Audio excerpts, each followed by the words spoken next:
Si llega el agroquímico, esa abejita pone solamente un huevito. Ese huevito puede pasar un tiempo más o menos, dependiendo de la especie, pero podría demorar hasta un año para salir de ahí de ese tronco como un adulto. En ese año pueden llegar los agroquímicos y matarlo. Entonces así es como muchas de estas especies empiezan a estar muy amenazadas. ¿Y qué más podemos decir sobre los polinizadores? Pues como lo que decía mi compañero Darwin, que se los presento. Así, Darwin Ortega. Entonces, muchachos, es algo muy triste y es uno de los puntos los cuales pueden llegar a ser los puntos o los ejes de los cuales, por los cuales las abejas pueden llegar a estar en un gran peligro de extinción, ¿sí? Por lo que son los agroquímicos y también por el tema de lo que es todo lo que es ese tipo de campos los cuales son utilizados con un solo tipo de alimento, ¿cierto? Que solo son esos cultivos de solo papa, cultivos de solo lechuga, eso llega a afectarles muchísimo porque son monocultivos, ¿sí? Eso también les llega a afectar muchísimo. Aunque aquí en la Fundación Parque Jaime Duque no tenemos ese tipo de cosas. Si ustedes observaron en la huerta, nosotros tenemos distintos tipos de vegetales, los cuales cada uno de ellos bota un distinto tipo de flor, del cual cada uno de ellos se van alimentando. Ahí es donde entramos con un poquito de lo que es la importancia de lo que son los polinizadores. ¿Sí? Perdón, porque mencionaste la diversidad de abejas, mencionaste que decía que cerca del 90% de las abejas son abejas unitarias. Ahora una pregunta. Porque cuando nosotros no hablan de miel, de la polinización, generalmente vemos las colmenas, que esas son el otro 10%. Sí. ¿Esas abejas unitarias también polinizan, hacen esa función? Sí, porque uno generalmente cuando piensa en polinización, piensa en la colmena, no piensa en abejas unitarias en ese sentido. Si quieres, José, yo le respondo. Entonces, es importantísimo la polinización porque es la forma como el bosque sostiene el planeta. Y el bosque nos sostiene a nosotros, por el oxígeno, por la capacidad de captura de dióxido de carbono, pero también por el alimento y el agua que consumimos, ¿de acuerdo? Ya lo decía José, si llegamos a los monocultivos, esa diversidad de especies de polinizadores puede desaparecer. Tenemos varios grupos de polinizadores, tenemos al grupo de las abejas, tenemos al grupo de las mariposas y tenemos al resto de grupos que pueden ser, por ejemplo, las aves, los colibríes, que seguramente ustedes también tienen en su país, ¿cierto? Y los murciélagos, que también hacen parte de ese gran grupo de polinización. Entonces, ¿qué pasa con las abejas solitarias? Ellas son las que principalmente están polinizando nuestros bosques. Si hagan cuenta algo. Se mueven de un sitio a otro. Se mueven de un sitio a otro, pero mira que hay una coevolución. Por ejemplo, si tú eres un árbol y yo soy un polinizador, una abeja, los dos estamos coevolucionando en el mismo lugar.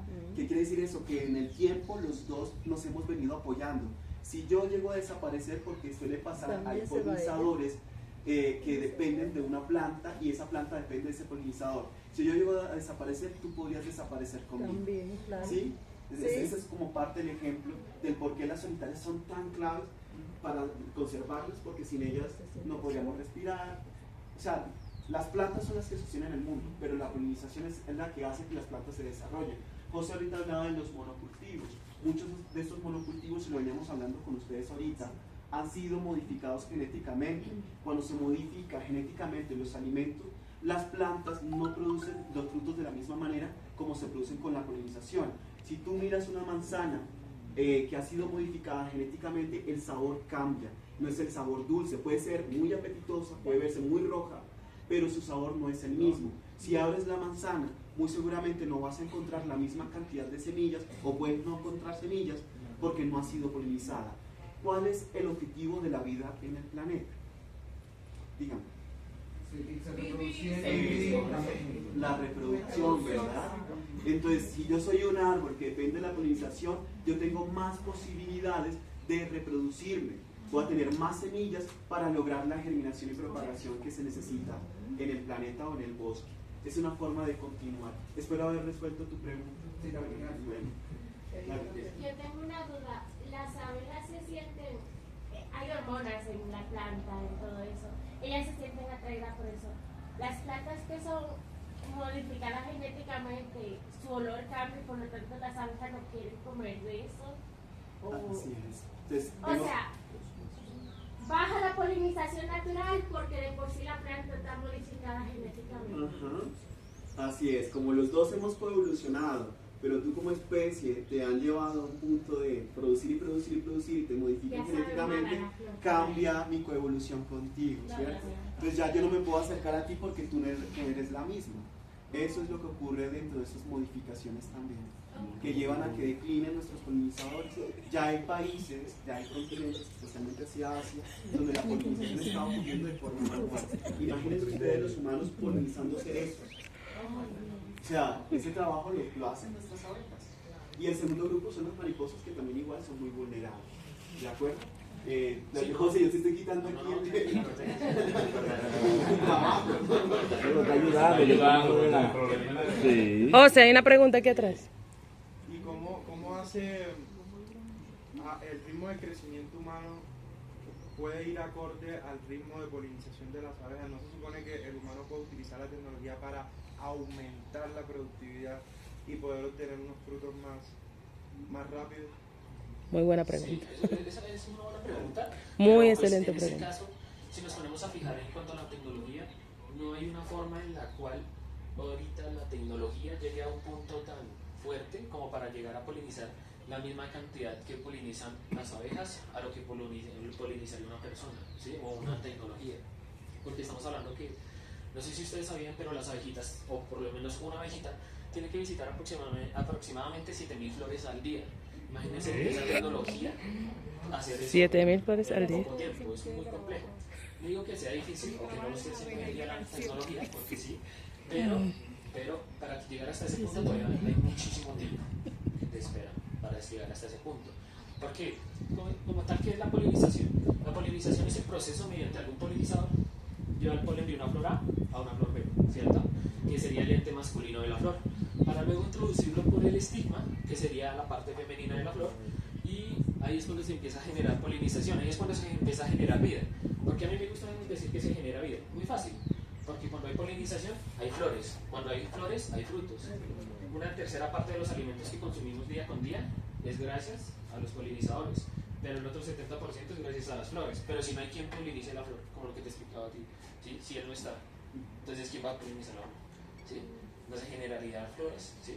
Pero es que fácilmente nosotros no existiríamos. ¿Qué es esto? Y adicional a eso, es que como humanos no podemos predecir la naturaleza es muy dinámica. No sé si ustedes recuerdan las noticias recientes de Dubái, que sembraron de luz. Ajá, las nubes, las lluvias. ¿Qué ocurrió? Se salió de control, ¿no? Entonces, por más que tengamos esos avances tecnológicos, la naturaleza siempre está un paso delante nuestro. Porque nosotros hemos sabido comprender muy bien el lugar que habitamos. Y como no hemos sabido entender, hemos creado nuestros propios ecosistemas, nuestra propia realidad. Y esa realidad muchas veces no está alineada a la realidad de la naturaleza. Por ejemplo, yo te podría decir que más saben las aves del clima que el ser humano. Las aves pueden predecir la llegada de las tormentas, pueden prever la necesidad de emigrar antes que lleguen las tormentas, que puedan acabar sus vidas. ¿Sí me hago entender? Es porque nosotros nos hemos aislado del mundo natural, hemos creado nuestro propio ecosistema y eso es lo que de alguna forma ha generado un desbalance en el planeta.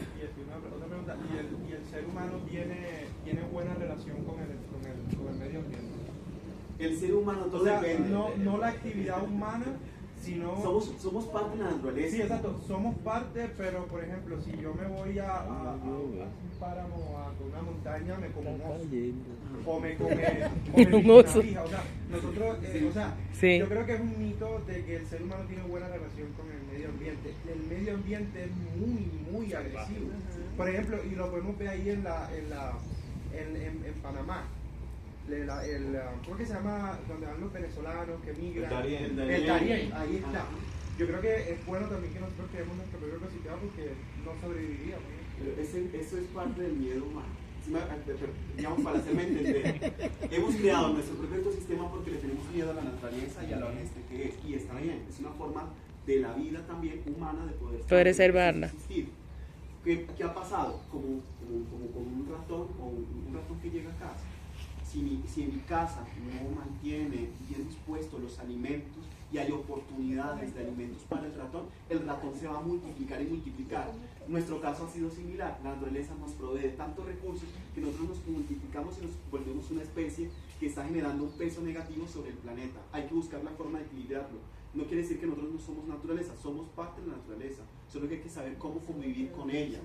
El solo hecho de que ustedes vayan al baño a hacer sus necesidades fisiológicas ya está generando un impacto negativo sobre el ecosistema. El solo hecho de ir al páramo, de ir al bosque andino, de ir a los humedales, de ir al mar, ya incluso estamos generando un impacto negativo. Pero ¿cómo logramos mitigarlo? Es la gran pregunta que debemos hacernos y es parte de lo que debemos buscar para lograr las soluciones. No sé si me doy a entender, pero la interacción que tenemos con nuestro entorno determina muchísimas consecuencias de lo que estamos viviendo el día de hoy. Aquí en la Sana Bogotá, el lugar donde ustedes están visitando, la Sana Bogotá, comprende no solamente el distrito de Bogotá, sino comprende muchos municipios que están en el área de influencia de la ciudad. ¿Y esto qué implica? Que ha estado el desarrollo del uso del suelo enfocado en unas primeras instancias a la agricultura y hoy en día, por ejemplo, ciertos municipios hacia el desarrollo industrial. Hay mayor cantidad de emisiones de gases de efecto invernadero que generan una incidencia local en el clima, pero también tiene una repercusión global. ¿Qué estamos haciendo desde la Fundación Parque Jaime Duque? Son acciones pequeñas, pero son acciones que de alguna forma están contribuyendo. Si hay más acciones como esta, pues puede generar ese mejor relacionamiento de los seres humanos con el entorno natural. ¿A qué voy? Nosotros acá desde la Fundación, esta área que ustedes están visitando hoy en día es un área dedicada a la ganadería y a la agricultura. No está mal, es una forma también de obtener recursos nosotros los seres humanos, hay que saberlos hacer de manera que no impacten tanto. Entonces ya dejó de existir porque el parque no siguió arrendando el área para la ganadería, sino que empezó a enfocar 70 hectáreas en un área de conformación de bosque altamino y recuperar humedales. De esa manera hacemos un poquito de peso a la presencia industrial que tenemos en la región. ¿Sí me hago entender? Sí. Es decir, voy a hacerles una pregunta, ¿qué es más económico, conservar o restaurar? Conservar. Entonces, una forma de convivir con la naturaleza es a través de la conservación. Otra manera, cuando ya hemos degradado, es a través de la restauración. Es decir, sí existen posibilidades de mejorar el ambiente, pero la rueda está tan acelerada que ya es difícil lograr detenerla. Hablo de la crisis climática, hablo de la crisis de la biodiversidad. Es decir, la crisis ambiental ya nos puede llevar a un punto en que podemos estar desapareciendo. Y lo vimos con COVID, no sabemos cómo asumir esas nuevas enfermedades que se dan por intervenir tanto en nuestros ecosistemas. Si tú intervienes en el Amazonas, estás dándole la puerta para que nuevos virus lleguen a la especie humana y no estamos preparados. ¿Sí? ¿Me han entendido? Gracias por la comprensión. Sí, pero también puede aclarar que también contamos con distintos tipos de abejas. Tenemos varias generalidades de ellas, hoy en día también contamos con muchísimos tipos de especies, pero cuando hay una especie que se parece muchísimo a la que ya tenemos por decir en este caso lo que es la apis mellifera, ¿sí? Y si hay otra abeja que se parezca muchísimo, se le agregaría como a ese espacio de ellos, pero sería una subespecie. ¿Listo? Yo les voy a hablar de lo que son la generalidad y es de la apis mellifera o la abeja mielera que conocemos como muy corriente. Yo creo que más de uno la ha visto, ¿cierto? Ahora, ella posee un aguijón aserrado. ¿Qué será un aguijón aserrado? ¿Qué les suena a ustedes por aguijón aserrado? Aserrado. Como una sierra, ¿cierto? Exacto. Eso significa que al momento en que nos pica esas sierras o ese tipo de aguijón queda anclado en nuestro cuerpo. Al momento en que ella trata de sacarlo a la fuerza, revienta varios órganos que tienen en la parte del abdomen, lastimosamente matándolo al momento. ¿Sí? Entonces, por eso es que ellas como tal no son agresivas. ¿Sí? Por eso es que siempre que estamos hoy con ustedes les recomendamos que se queden quietos, no griten, ¿sí? No partan a correr. ¿Sí? Porque lo de la piquera no es verdad, ¿no? Para que no vayan a creer que están ahí, ya no picar, no. Ya yo pensaba, ya yo me iba a ir. Cerca de mi casa. Gracias. Había un señor que tenía mucha vida. ahora chicos, esto también, como les mencionaba, por decir, en este caso también contamos con que estas abejitas, ¿sí? Viven en colmenas de alrededor de 70.000 individuos, incluso hasta más, ¿sí? Y estos colmenas normalmente suelen ser así resinas. También contamos con este de acá, que ya es diferente, el abejorro o el bombus. ¿Sí? Este abejorro o bombus, él posee un aguijón liso, a diferencia del anterior, él puede picar varias veces y no le va a pasar nada. A él, a ustedes sí. ¿Cuál es ese? ¿Cuál es ese? Es rojo. Ahora, él vive en colmenas de más pequeños, no son tantos, son 80 individuos, 100 individuos, no son muchos, ¿sí? Y sus colmenas son en resinas, en troncos y en ceras, ¿sí? Ahora, también lo hacen en palo y en ceras. Los abejorros son mucho más grandes, son más pequeñitos. ¿Cuál es su función en el ecosistema? Igual, polinizar, ¿sí? Pero ¿qué pasa con estos de acá? Ellos lo que pasa es que ellos pueden polinizar de una forma mucho más fácil debido a su peso, ¿sí? Al ser más grandes tienen más vello corporal en su cuerpo, lo cual provoca que cuando se acerquen a una flor se agite rápidamente la flor y todo el polen se le pegue al vello corporal más fácil. ¿Listo?